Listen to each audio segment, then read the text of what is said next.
നമസ്കാരം. ഇന്ന് പഴം ഉണക്കുന്നത് എങ്ങനെയാണെന്ന് നോക്കാം. അതിൻ്റെ കൂടെ പഴംപൊരി ഉണ്ടാക്കാം. ആദ്യം തന്നെ കുറേ പഴം എടുത്തിട്ടുണ്ട്. ഇനി പഴം തോല് കളഞ്ഞ് കട്ട് ചെയ്യണം. ഈ പഴത്തിൻ്റെ പേരെന്താണെന്നറിയില്ല.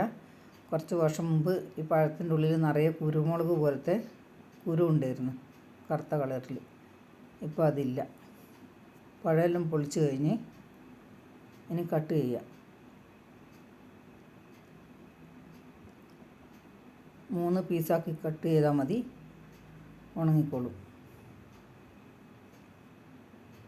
ഇപ്പം നല്ല വെയിലുള്ള കാരണം പെട്ടെന്ന് ഉണങ്ങും.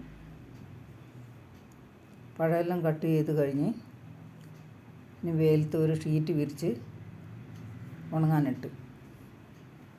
നല്ല ശക്തിയുള്ള വെയിലല്ലേ ഇപ്പം, അതുകൊണ്ട് പെട്ടെന്ന് ഉണങ്ങും.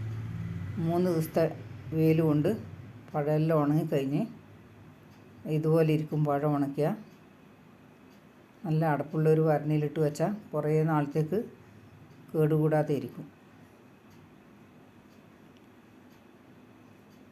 ഇത് കണ്ടില്ലേ, ഇതുപോലെ ഇരിക്കും. ഇത് പെട്ടെന്ന് ഒടിയുന്ന പോലത്തെ അങ്ങനെ ഇരിക്കും.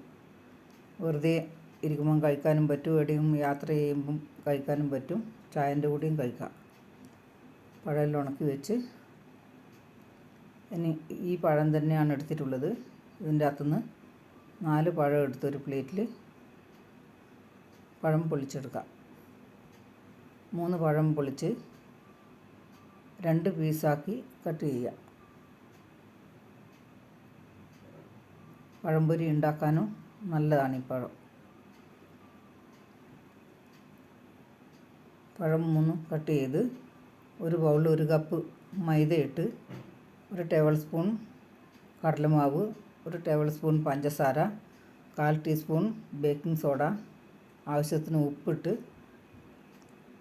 കുറേശ്ശെ വെള്ളം ഒഴിച്ച് കളറിന് വേണ്ടി 1 നുള്ളു മഞ്ഞൾപ്പൊടിയും ചേർത്ത് മാവ് റെഡിയാക്കാം. കട്ട കൂടാതെ ഇതുപോലെ ഇരിക്കണം കൂട്ട്. ഇനി അടുപ്പത്ത് ചീഞ്ചട്ടിയിൽ എണ്ണ ചൂടായി മീഡിയം ഫ്ലെയിമിൽ വെച്ച് പഴംപൊരി ഉണ്ടാക്കാം. 2 പഴം മുക്കിയിട്ട് സ്പൂൺ കൊണ്ടൊന്ന് തട്ടിക്കൊടുത്ത് കുറച്ച് വേവുണ്ട് തിരിച്ചിട്ട് കൊടുത്ത്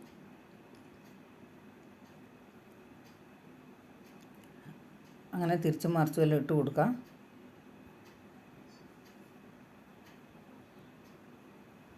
രണ്ട് പഴംപൊരി റെഡിയായി പ്ലേറ്റിലേക്ക് ഇട്ട്. അതുപോലെ രണ്ടാമതും പഴംപൊരി ഉണ്ടാക്കാം. എണ്ണയിൽ മുക്കിയിട്ട്